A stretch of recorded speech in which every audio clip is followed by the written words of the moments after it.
The Art of War by Sun Tzu, translated by Lionel Giles. Part 1. Laying Plans.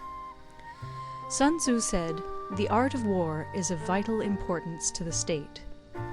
It is a matter of life and death, a road either to safety or to ruin. Hence it is a subject of inquiry which can on no account be neglected. The art of war, then, is governed by 5 constant factors, to be taken into account in one's deliberations when seeking to determine the conditions obtaining in the field. These are 1. The moral law, 2. Heaven, 3. Earth, 4. The commander, 5. Method and discipline. The moral law causes the people to be in complete accord with their ruler, so that they will follow him regardless of their lives, undismayed by any danger.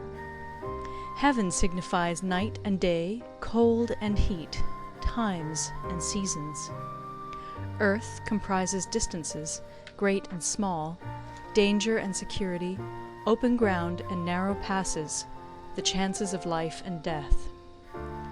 The commander stands for the virtues of wisdom, sincerity, benevolence, courage, and strictness. By method and discipline are to be understood the marshalling of the army in its proper subdivisions, the graduations of rank among the officers, the maintenance of roads by which supplies may reach the army, and the control of military expenditure. These 5 heads should be familiar to every general. He who knows them will be victorious. He who knows them not will fail. Therefore, in your deliberations, when seeking to determine the military conditions, let them be made the basis of a comparison in this wise. 1. Which of the 2 sovereigns is imbued with the moral law? 2. Which of the 2 generals has most ability? 3. With whom lie the advantages derived from heaven and earth? 4. On which side is discipline most rigorously enforced? 5. Which army is stronger? 6. On which side are officers and men more highly trained? 7. In which army is there the greater constancy both in reward and punishment? By means of these 7 considerations I can forecast victory or defeat. The general that hearkens to my counsel and acts upon it will conquer. Let such a one be retained in command. The general that hearkens not to my counsel nor acts upon it will suffer defeat. Let such a one be dismissed. While heeding the profit of my counsel, avail yourself also of any helpful circumstances over and beyond the ordinary rules. According as circumstances are favorable, one should modify one's plans. All warfare is based on deception. Hence, when able to attack, we must seem unable. When using our forces, we must seem inactive. When we are near, we must make the enemy believe we are far away. When far away, we must make him believe we are near. Hold out baits to entice the enemy, feign disorder, and crush him. If he is secure at all points, be prepared for him. If he is in superior strength, evade him. If your opponent is of choleric temper, seek to irritate him. Pretend to be weak, that he may grow arrogant.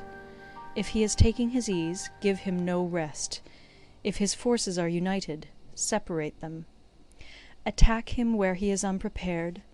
Appear where you are not expected. These military devices, leading to victory, must not be divulged beforehand. Now the general who wins a battle makes many calculations in his temple ere the battle is fought.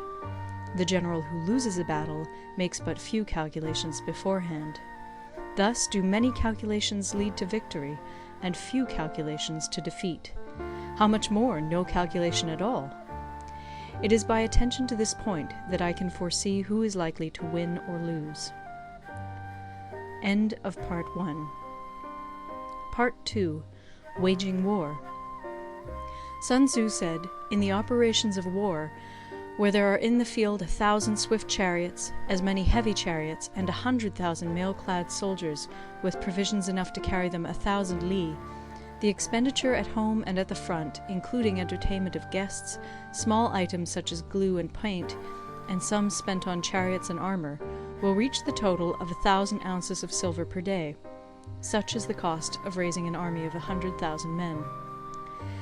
When you engage in actual fighting, if victory is long in coming, then men's weapons will grow dull and their ardor will be damped. If you lay siege to a town, you will exhaust your strength. Again, if the campaign is protracted, the resources of the state will not be equal to the strain. Now, when your weapons are dulled, your ardor damped, your strength exhausted, and your treasure spent, other chieftains will spring up to take advantage of your extremity. Then no man, however wise, will be able to avert the consequences that must ensue. Thus, though we have heard of stupid haste in war, cleverness has never been seen associated with long delays. There is no instance of a country having benefited from prolonged warfare. It is only one who is thoroughly acquainted with the evils of war that can thoroughly understand the profitable way of carrying it on. The skillful soldier does not raise a second levy. Neither are his supply wagons loaded more than twice. Bring war material with you from home, but forage on the enemy. Thus the army will have food enough for its needs. Poverty of the state exchequer causes an army to be maintained by contributions from a distance. Contributing to maintain an army at a distance causes the people to be impoverished. On the other hand, the proximity of an army causes prices to go up, and high prices cause the people's substance to be drained away. When their substance is drained away, the peasantry will be afflicted by heavy exactions.